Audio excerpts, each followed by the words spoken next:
Move on now to the third email today. And the third email today comes to us from Andy Coffey, who writes, with Venom now getting a PG-13 rating and we're closer and closer to the release, I wanted to know what you think the film will do on opening weekend.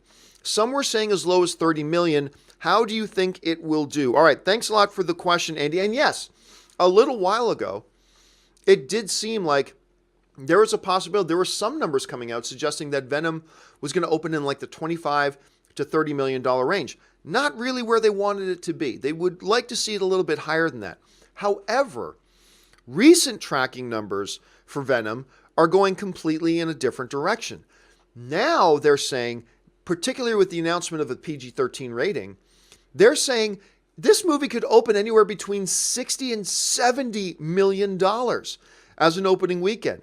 A lot of places pegging it at about $60 million, which is way beyond what a lot of people thought it was going to be. As a matter of fact, Forbes wrote about the financial situation of it, and they said the following, made some good observations here. The comic book adaptation may open at around $60 million when it debuts on October 5th. Some projections are as high as $70 million. But let's not get too carried away yet. The biggest October debut of all time is Gravity, which snagged $55.8 million in 2013. A $56 million plus debut for Venom would be the second largest opening for September or October, behind only It, which opened with $123 million last year. Venom may not be any good. It may come off as a second coming of Halle Berry's Catwoman, but if the $100 million budget flick opens anywhere near $55 million, then we must conclude that Sony's pulled it off.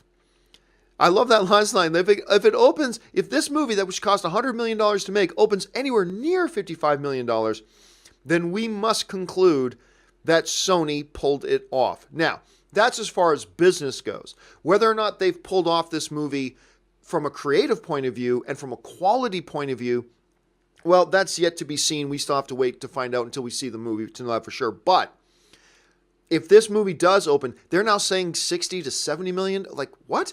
If this thing makes over $55 million, Sony's popping bottles. Sony's very, very happy with that. They will be thrilled with that if they can make over $55 million. Now, we've seen 99% of the time the projections are totally right. But we've seen examples recently too, where every once in a while projections are way off. So who knows?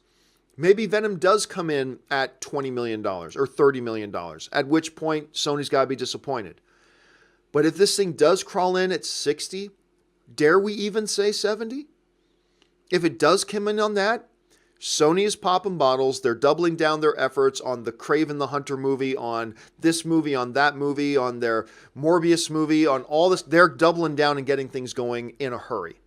Now, a lot of that will also have to do with how does the audience respond to it? How do the critics respond to it? That'll affect what kind of legs that the movie has. But if all we can deal with right now is how it's going to do opening weekend, and if it does come in over $55 million, Sony's going to count that as a big win. And I think that's a big win for all of us because, again, you guys know my feelings on this. I think I've made my case for it. The more successful this Venom movie is, the more likely Marvel and that Sony will leave Spider-Man in the MCU. I've laid out my argument for that the more successful Venom is, the more likely Sony will leave Spider-Man in the MCU. Because the more successful Venom is, then Sony will believe, oh, so we can have our own films and cinematic universe without Spider-Man in it. Great. Let's keep collecting money from Spider-Man in the MCU, and let's make these standalone individual films and make money off these too. That is what we want. That is what we want to see. So here's hoping these projections actually turn out that way. All right, let's move on to the fourth and final email today.